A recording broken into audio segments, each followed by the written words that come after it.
The cool part in our dashboards is you can put in any address around the world. If there are properties in that area, if there are properties listed in that area, we will have data for that.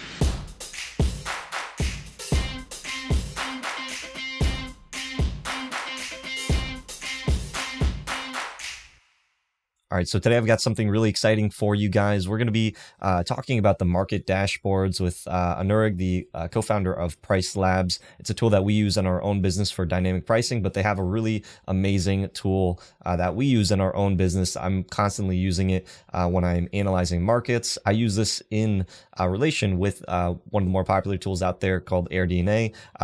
Price Labs with their market dashboards, though, offers a lot of versatility.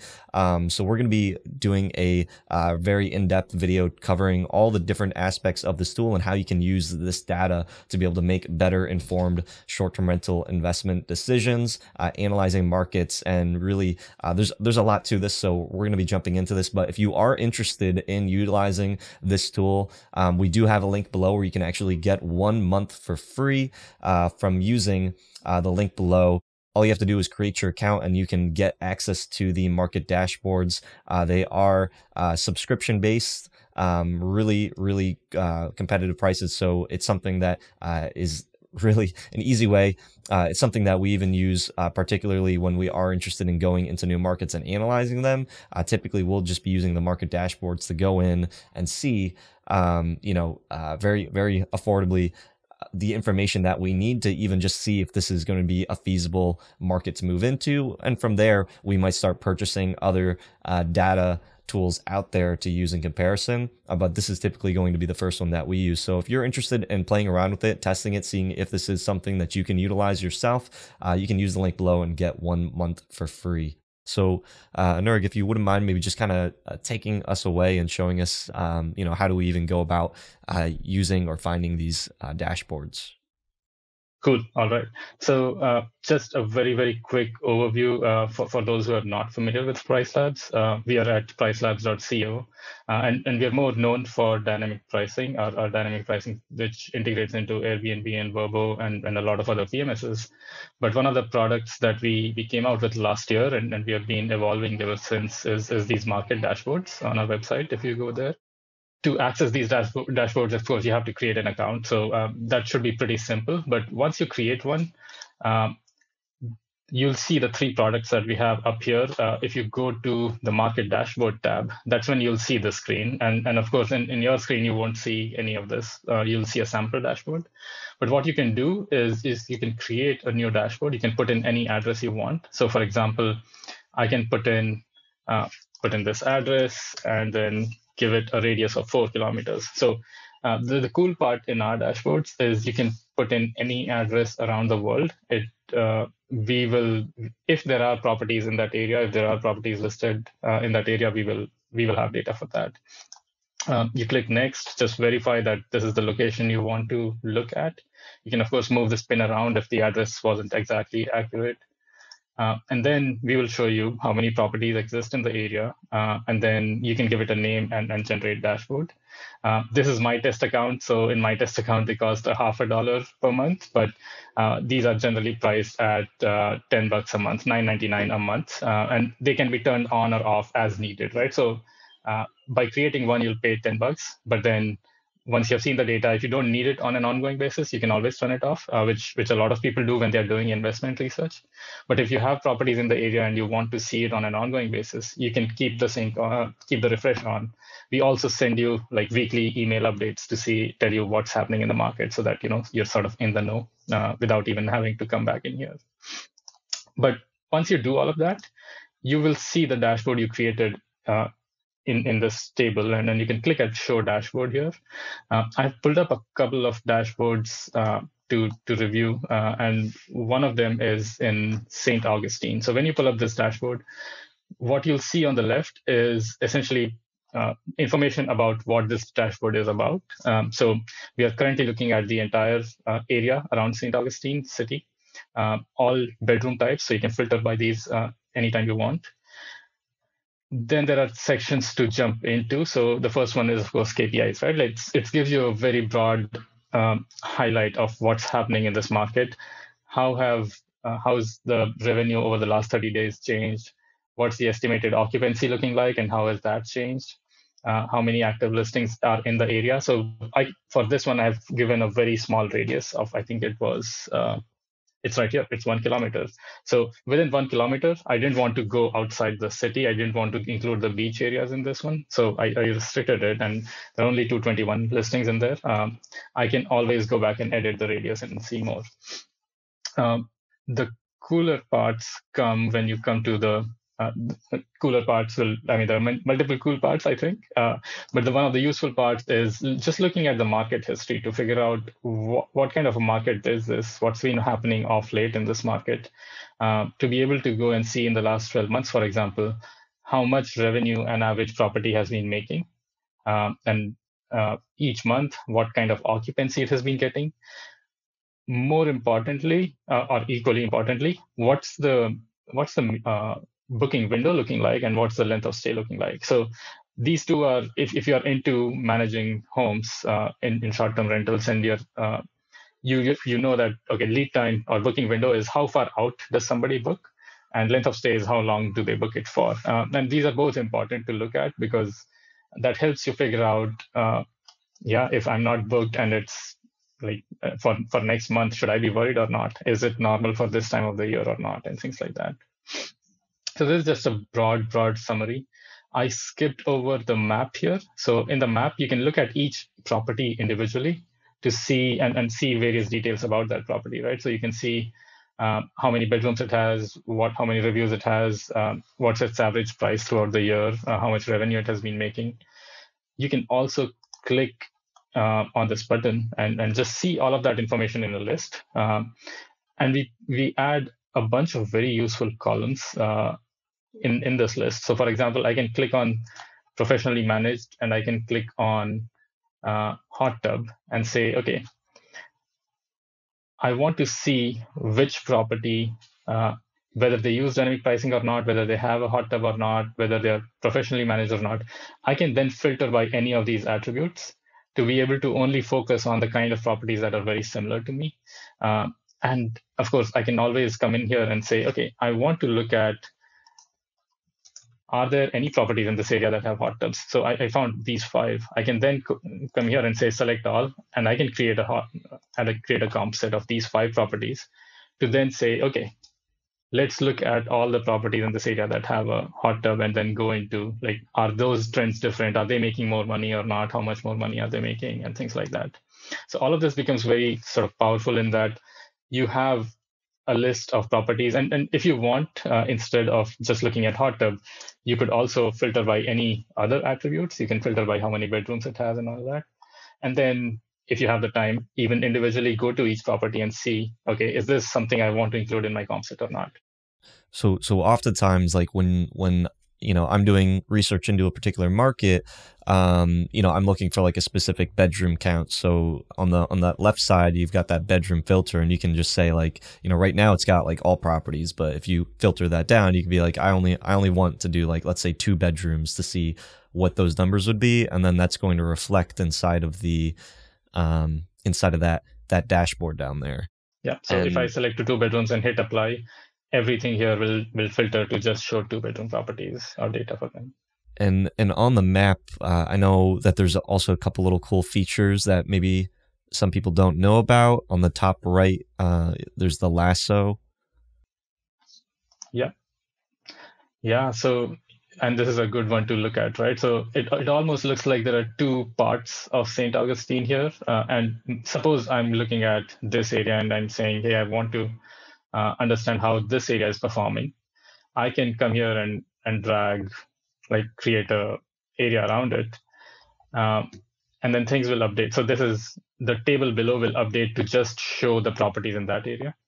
I can then come here and say select all and create a comp set for, and name it sort of Southern St. Augustine, if that's the right name. And then that comp set will show up here. So for example, here I have a comp set called Old Town. I can similarly create another comp set so that then I can go focus on just that area and say, can I dig into unique details within that area?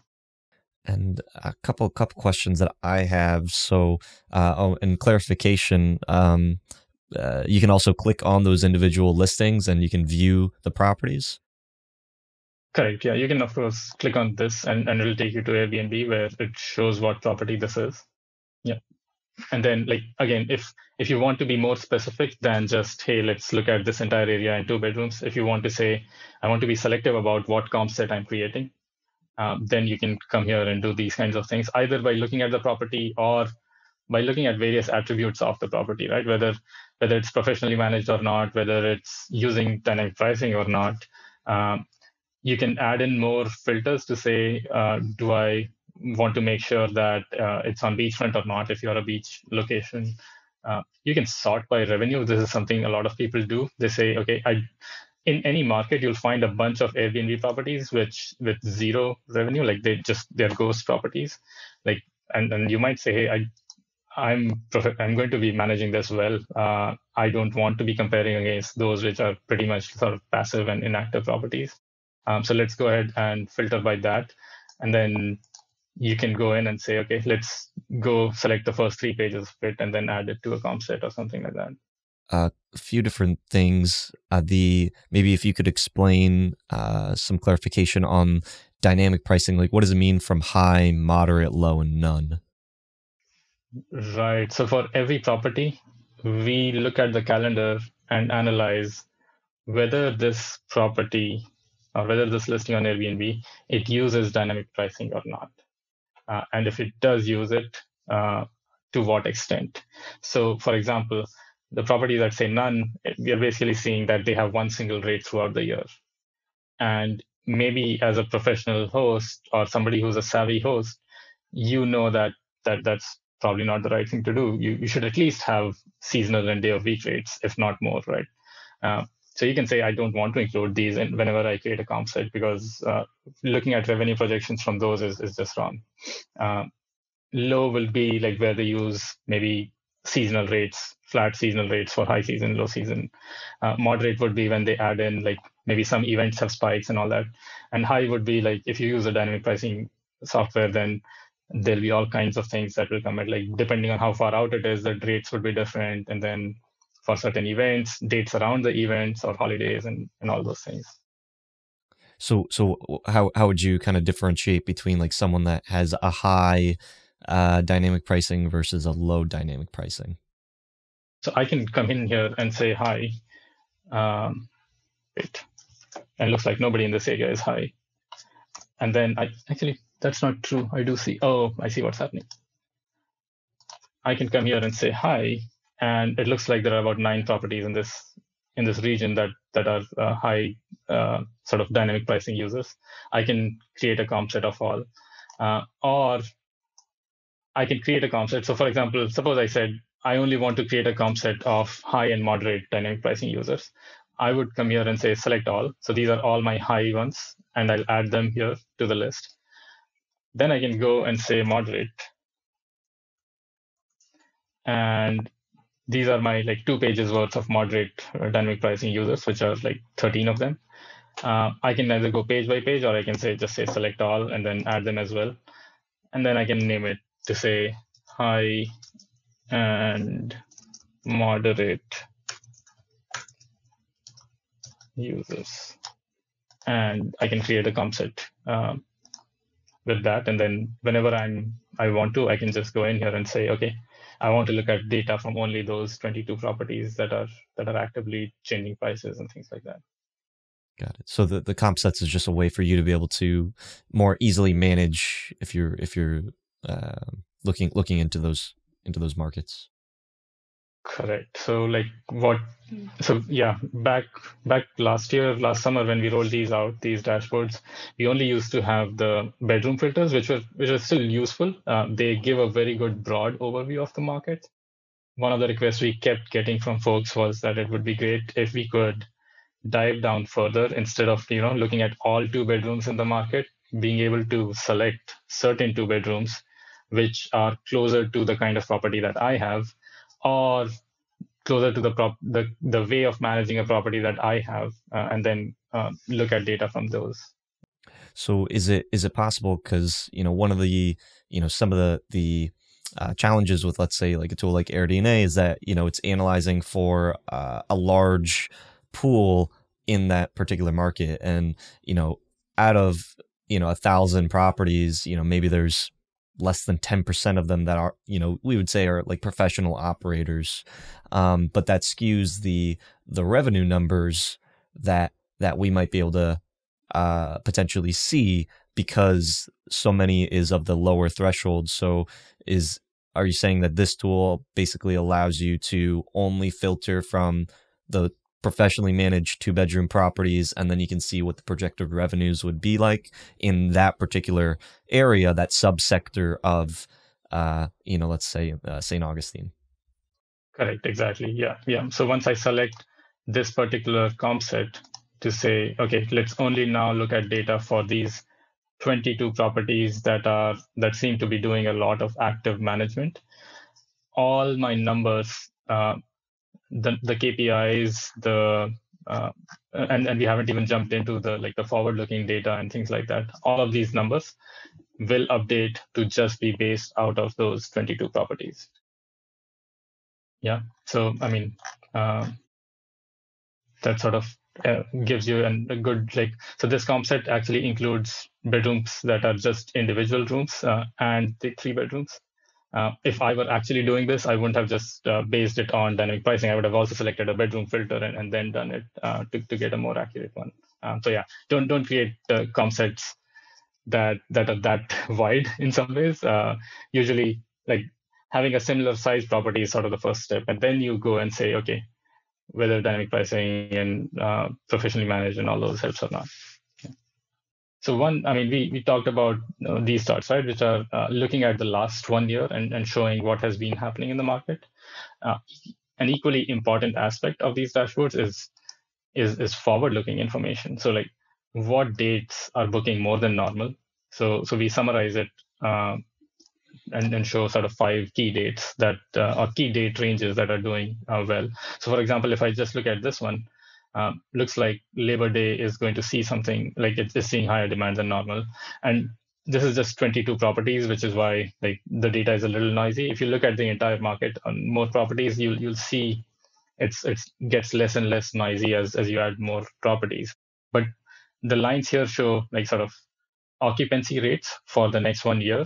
And this is what we see generally in any market, that for the next few weeks, it will be high and then it will taper out. Very few people are booking like 6 months out right now.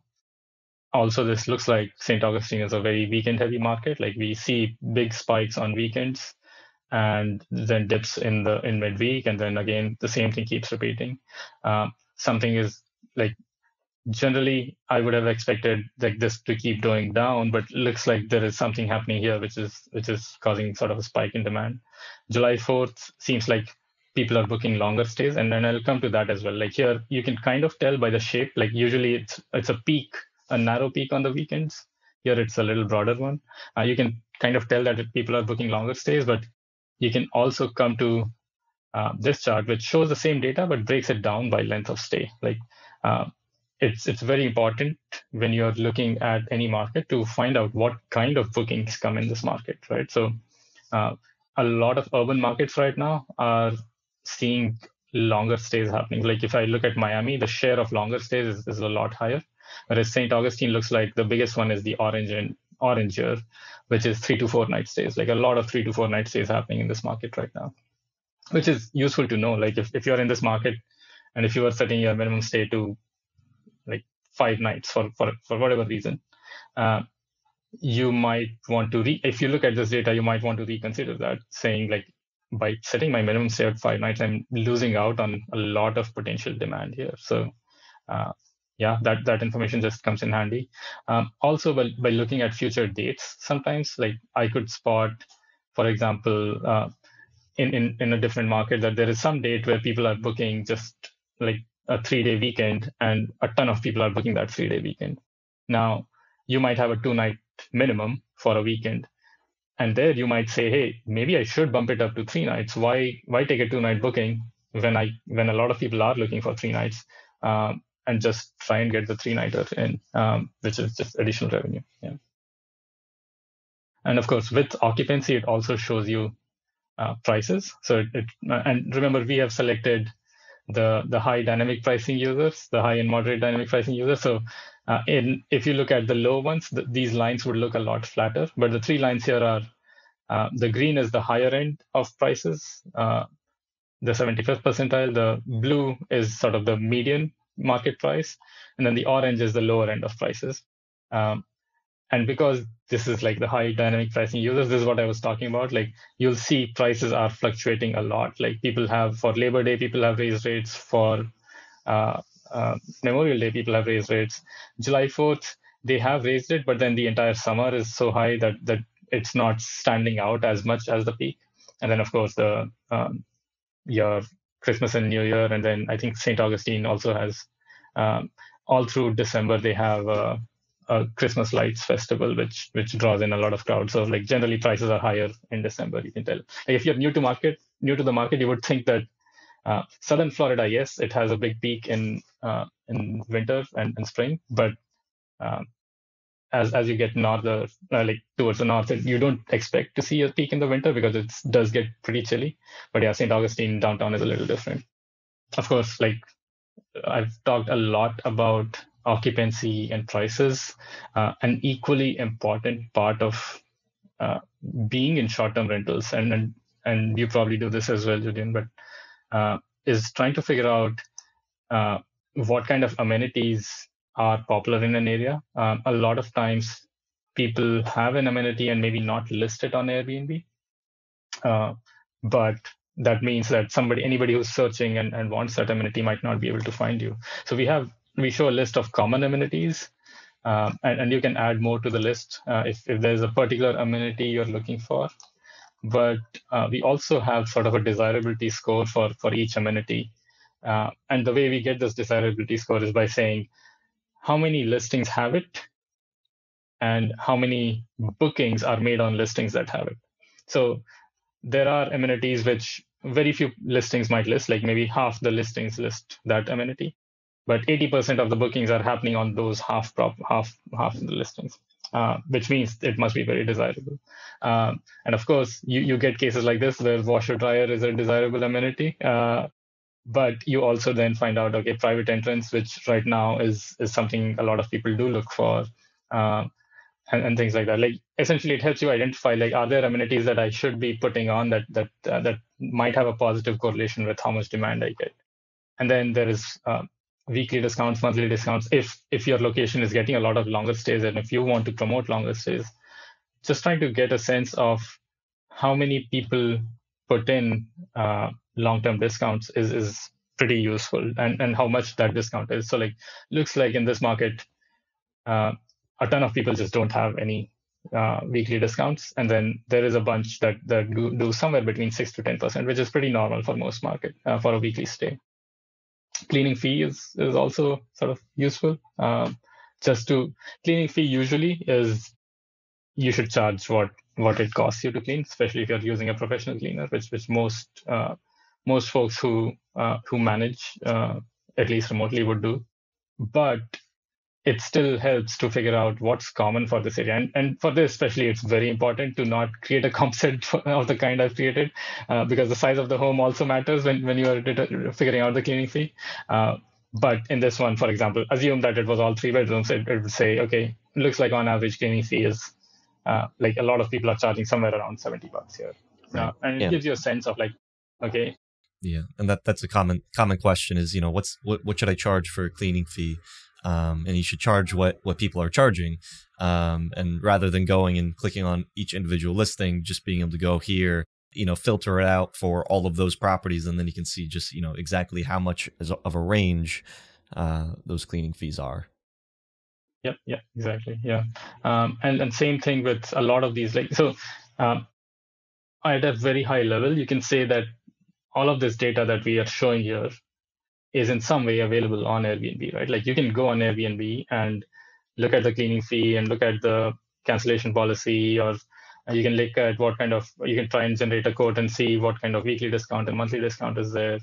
You can look at like the future rates that they have listed. but this just adds convenience. Like for $10 a month or for a one time $10, you can get all of that data in a very easily sort of digestible way. But there is also information here that you can't get on Airbnb. So, for example, uh, what we do to figure out what kind of length of stays have people been booking is we scan the Airbnb calendars every day, and we've been doing this. So we've built a history of when did something get booked, how long was the stay that it got booked for, and those kinds of things. Which, of course, you can also go and do it every day, but that just becomes very painful to do. So like there's a lot of stuff here that's available, but a lot easier to look at here, and then a lot of stuff that's just not available somewhere else. Yeah. As far as market research, and I still use AirDNA. Like if I'm going to be investing my money into a market, I don't want to rely on one particular tool. So AirDNA has been one of those tools that's just been available for a while, and has the data. But what would you say for someone that is looking to invest into a market? Like what type of data would you say this type of dashboard is best used for, in comparison? Because I'm sure that you're probably looking at the different analytics dashboards out there and trying to see what are some of the what are some of the strengths, the weaknesses, and how you guys can offer something that is a variable to that. No, if you are looking to invest in a particular market, my general advice is to look at as many data sources as you can, especially because that investment in property is not cheap. And any of the providers, if there's AirDNA, there is all the rooms, there is Transparent, there's Price Labs, none of those will probably cost as much as like the benefit you get from looking at multiple sources is better than, like, I think AirDNA is and you would probably know, Julian. Like I actually don't know, but you probably know how much does a subscription cost. If you're doing a whole city, it's about $100 right now. If you do like one zip code, I think it's like $25. Right. So if you say you're going with a particular zip code, you can get for $25 that zip code's data. From Price Labs, you can get for $10 that data. The $35 in total is still like worth putting in to figure out and be a little more sure about, okay, is this a market that I want to be in some ways? I say that especially because both AirDNA and us, they rely on looking at what's available on Airbnb and when does it get booked, or when a date becomes unavailable. We both have our way of figuring out whether that's a block or a book date and things like that. And of course, we don't know finally how much a customer or a guest paid, right? So we are trying to estimate what the revenue is. And because these are estimates, it's better to know from multiple sources what their estimates are rather than rely on a single source. Like if that makes sense.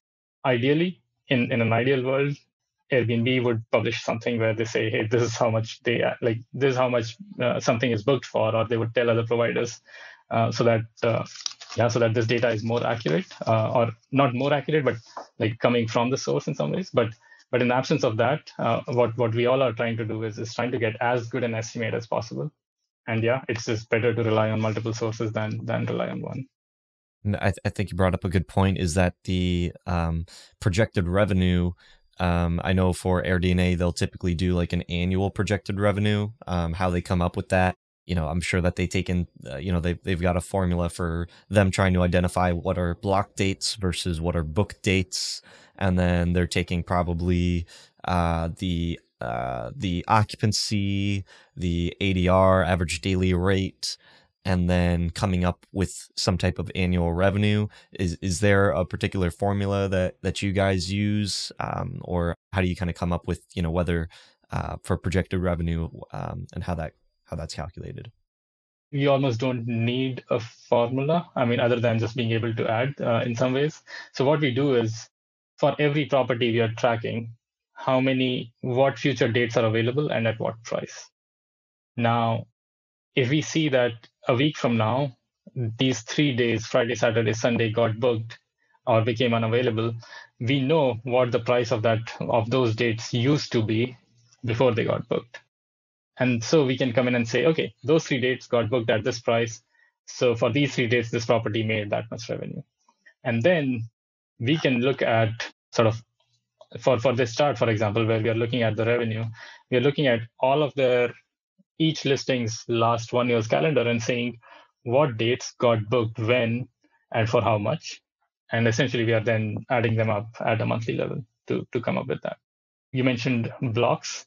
There are times when somebody sort of the calendar becomes unavailable for like a 4 month stretch, and that we say it's either a long-term rental or it is a block. And what we try to do at least is we say we are trying to project short-term rental revenue, not long-term rental revenue. So we are going to remove that 4 month long block or booking and say like, okay, this is not something we want. Or if there is a city or state level ordinance that says, hey, all Airbnbs need to be closed for whatever reason, for COVID, for example, and every listing has automatically gets a block, we'll automatically remove those kinds of things. So yeah, other than that, we are essentially monitoring how the rates change, how the availability changes, what changes in availability look like a block versus a booking, and then try to add up for the bookings what the revenue is. And do you guys put in there like a maturity time for properties that you're collecting that data? Like if someone just comes on and they have some type of crazy price, wouldn't that not impact the potential revenue that's projected? So what we do essentially is we don't have a maturity time in some ways, where like how long a property has been live doesn't come into factor. But we do look at somebody might, and we have seen this happen, like we have seen properties in Airbnb with like 25,000 nightly rate, and it's like a 3 bedroom property, and we're like, this is just not happening. So one of the things we do is we look at the normal range of bookings, and we have these noise, almost you can call it noise canceling kind of a thing, where a booking that's such an outlier or a listing that's just completely out of whack, we take those bookings off and say this is not a booking. A lot of times we have even seen people block off dates by increasing rates. For example, they'll say, I don't want a booking here, I'll just set the rate to $10,000, right? So we remove all of that stuff as well. Yeah. Okay. Awesome. Yeah. So we do a lot of work here. Goes on behind the scenes in not showing data, but cleaning data so that what we show is actually something that makes sense. Yeah. And just to maybe also clarify, because we've kind of known you through the dynamic pricing, but the data and the market dashboards, you're not utilizing like the data that you're collecting from your dynamic pricing or from your customers. This is a separate product with separate data. Correct. Yeah, correct. So we do not use our customers or dynamic pricing customers' data in these. It's the other way around. We use the market data that we have. So the reason this product came about is like for 6 years we have had this data. We were using it for dynamic pricing, and at some point last year when like COVID had just hit, we were like, hey, it would be useful for our customers to see when their markets are recovering and what's happening in their market. And so we already have the scrape data. Let's make it sort of more available to our customers, which is what we are doing. So it's not the other way around. Yeah. Got it. And how does this, for users, like some of our students that are going through, and we recommend definitely if they're looking for that, that advanced, minute, more technical pricing, Price Labs is kind of the tool that we use. How does using the dashboards also complement the pricing tool? One of the things that we are, and I think you said this, like one of the things we are known for is the kind of sort of customization possibilities that exist in Price Labs to sort of really fine tune your pricing. Let me pull up a property here.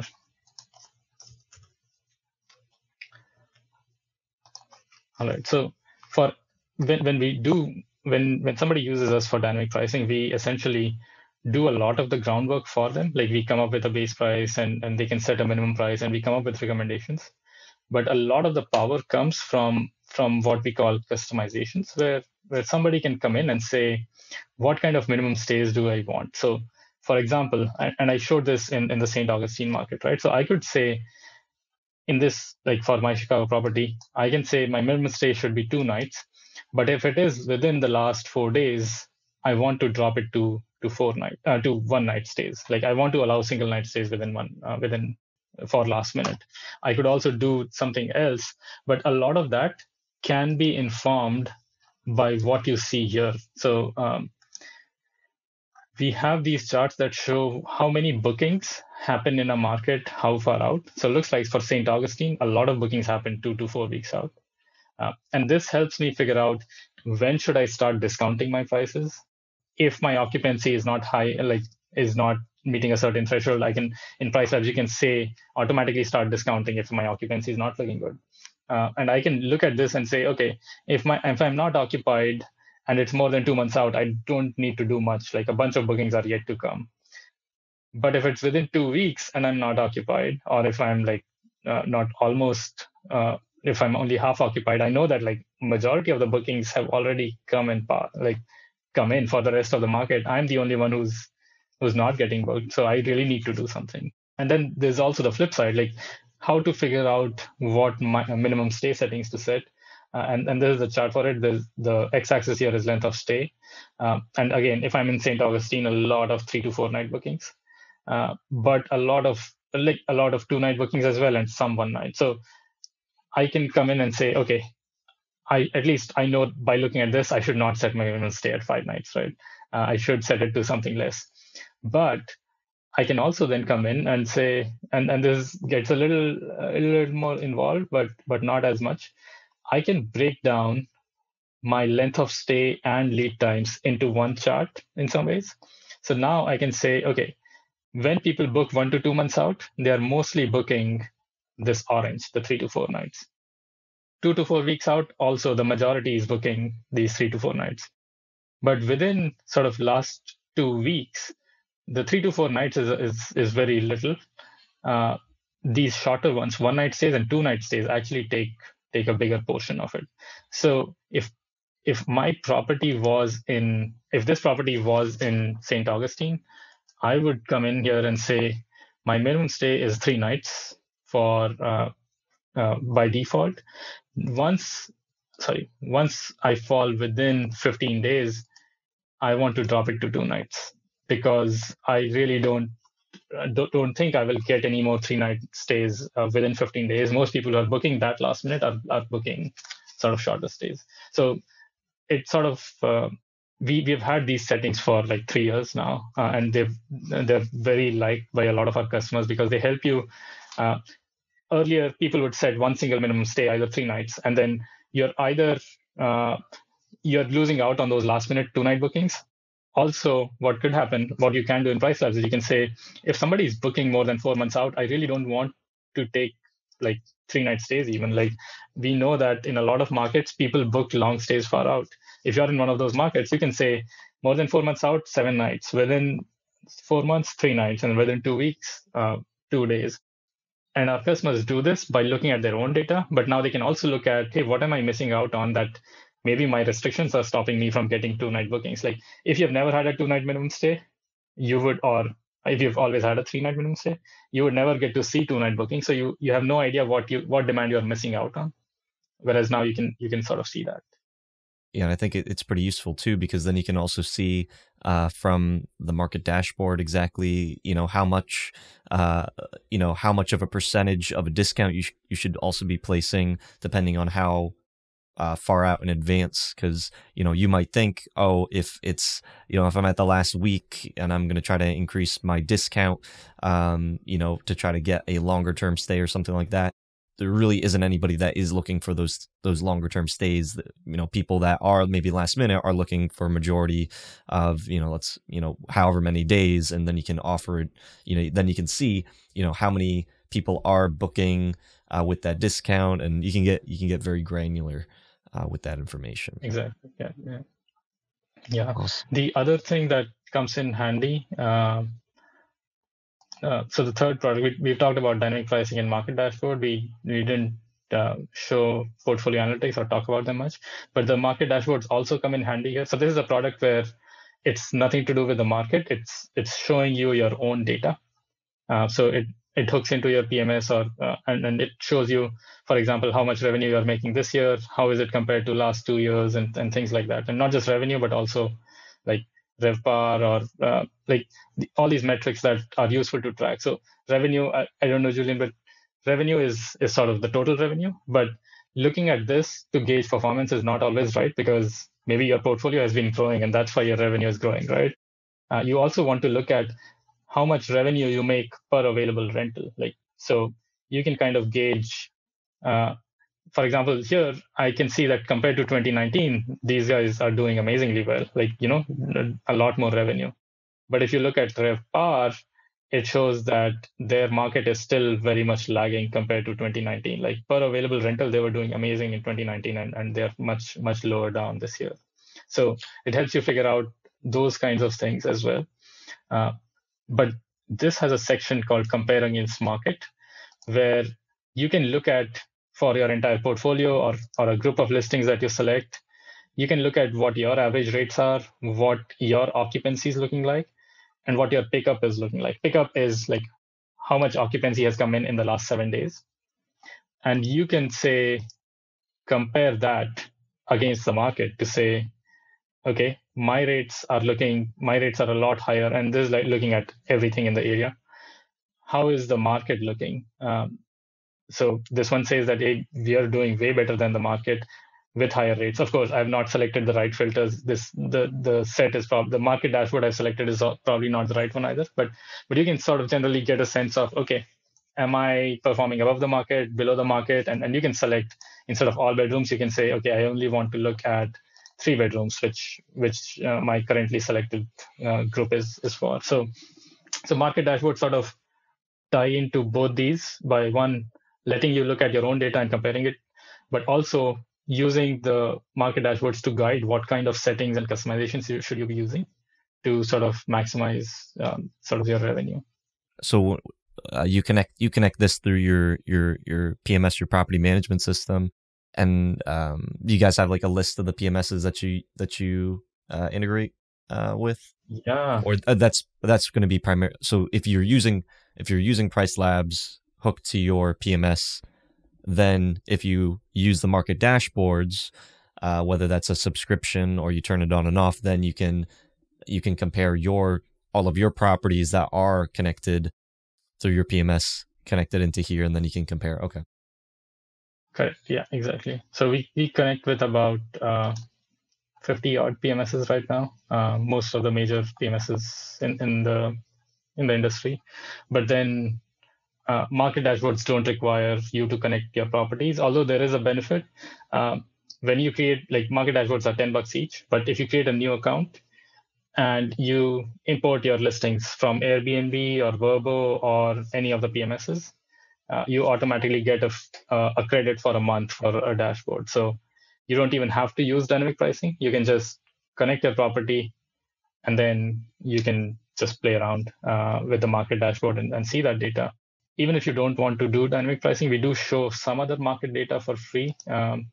So just going back here, I showed the calendar view, but we only charge you after a trial if you turn the sync switch on. Even if you have it off, you can always come here and look at the neighborhood data here. It's a sort of a limited subset of the full market dashboard, but there's a lot of data available here as well, where you can see how my rates are compared to the market, and then how the occupancy in the market is looking like, and things like that. Got it. So there's no free version for the market dashboards, but for the portfolio analytics, you can sync up through a direct connection through the platforms to Price Labs, and then you can see how you compare to the different markets. And To the okay, market, right, exactly. And there's no free long-term version of market dashboards, but if you connect your properties, we do give 1 credit for one market dashboard for a month. So you can say there is a sort of a free trial. Yeah. awesome.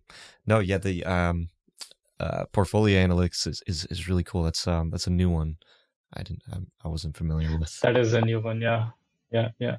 I mean, it helps figure out what's going on in your portfolio, right? Like a lot of folks look for reporting, like monthly revenue and things like that. And there are different ways to do it. One of the common ways that we have seen, but we don't like, is uh, you could have reservations that start on a particular in say they start on July 25th and end on September 10th, right? So 5 days or 6 days in July and 10 days in or 9 days in September. A lot of places will attribute all the revenue from that reservation into July. The way we do it is we say this is a 15-day booking, 6 days in July, 9 days in September. We take the total reservation amount and put 6 by 15, 40% into July and 60% into September. So like, yeah, I mean, just there's some math that goes on to make sure that you're attributing revenue to the right place, essentially, when you do that reporting.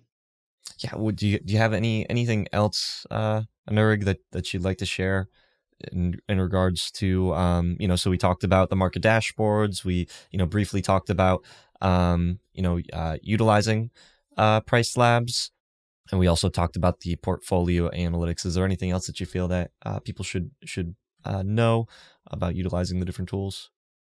Well, one of the things we do, there's a lot of educational content that like folks like you, Julian, provide, right? We also, like for our customers, we also do weekly webinars, just which are very focused on our products. Like for new customers who come in, there are always like a lot of questions that come up, right?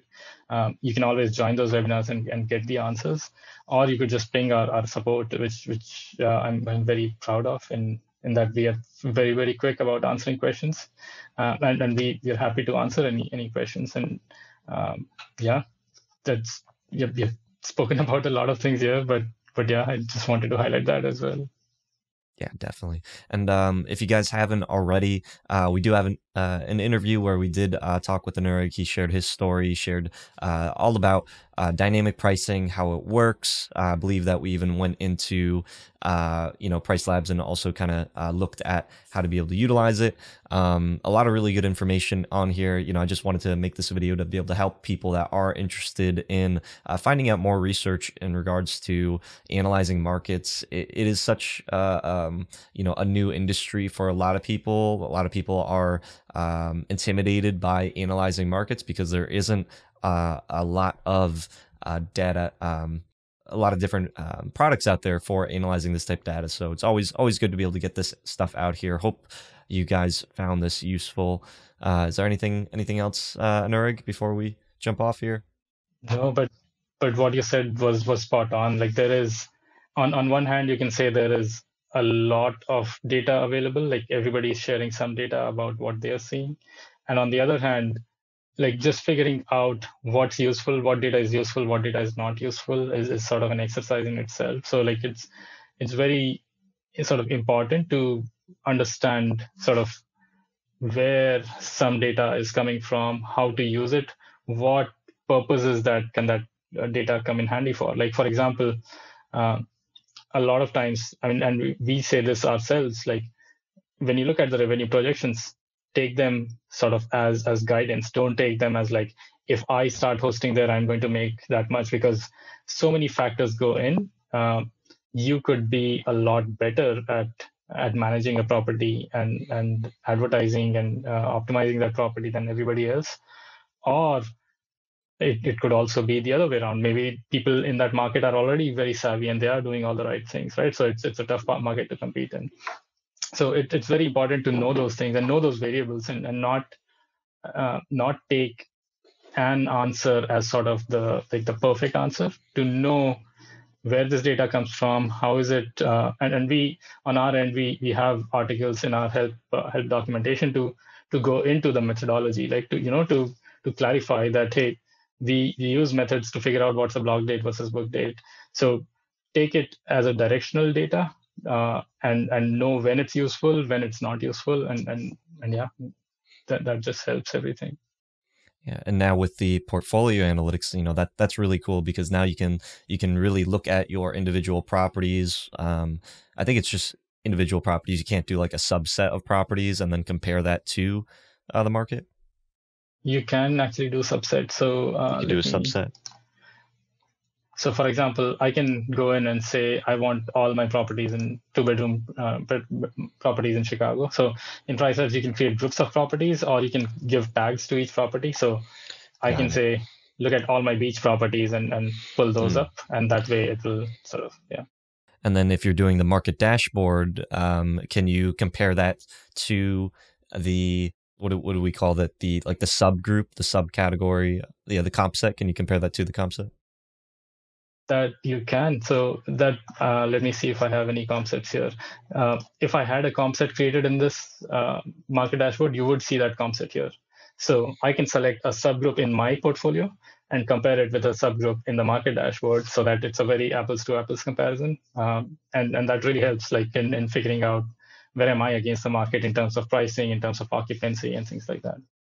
Got it. Yeah. So if you've got, a 2 bedroom beach condo in St. Augustine, you don't want to compare that to the whole market of St. Augustine to see how you're doing because it's not helpful data. But if you can say I'm a 2 bedroom town, condo right by the beach, and here's my portfolio properties, and then I've got a subset from the market dashboards, of only professionals that are using dynamic pricing that are also in that same location that are 2 bedrooms. Now you have an apples to apples approach, and then you could say, how well are you competing with those properties? You can look at those particular properties in the market dashboard and say, what are they doing maybe differently? You can isolate it looking at their listings. You can look at their discounts. You can see, what are they doing? So you can get very granular with that, which is why I really love this data here. Like the other thing that I've found useful, for example, sometimes is just being able to come here and say, okay, the properties that are doing well, like what kind of length of stays are they taking and what are their lead times? Like, are they booking early? Are they booking late? How long are their average stays? Just to get a sense, like, okay, am I doing something that's different from everybody else? Like looking at this one, I see like the lead times mostly are fairly high. Like I wouldn't expect this from Chicago, right? But actually, we have seen this over the last few weeks. Chicago's lead time, which is how far out are people booking, has gone up very drastically, which is a good sign. Which is happening in a lot of US markets where like people are booking farther out because now they are confident that yeah, things will be the same as they are right now, at least. Yeah. Awesome. Well, yeah, I think yeah, we covered a lot in this, but like Anurag said, there's lots of resources out there on Price Labs. You can definitely listen to the interview if you want to be able to find out more about dynamic pricing and how that works. And like we said, we're not telling anybody to not use AirDNA or not use any of the other providers out there. This really is data. Where people mess up is when they rely on one particular source of data for making their decisions, and that's not what this is about. We should be utilizing the different tools out there, and then being able to compare and contrast and try to come up with our own rational decisions with the data that is available. But no, I really appreciate the stuff that you're doing, Anurag. This type of data is just haven't seen this anywhere else, which is why I'm so excited for the stuff that you're coming out with, because it's pretty unique. Yeah, thank you so much, Julian, for those words. And then, yeah, thanks again for having me here again. I know we did the dynamic pricing one last year, and then I think 2 years back we had done another one. Always happy to come back here. Awesome. And of course, when things change or something else comes up, we'll be sure to get you on the show again to share. Sounds good. All right. All right. Well, thank you so much, everybody. And of course, if you do like this information, then be sure to smash the subscribe button so you can get more awesome content just like this one. And yeah,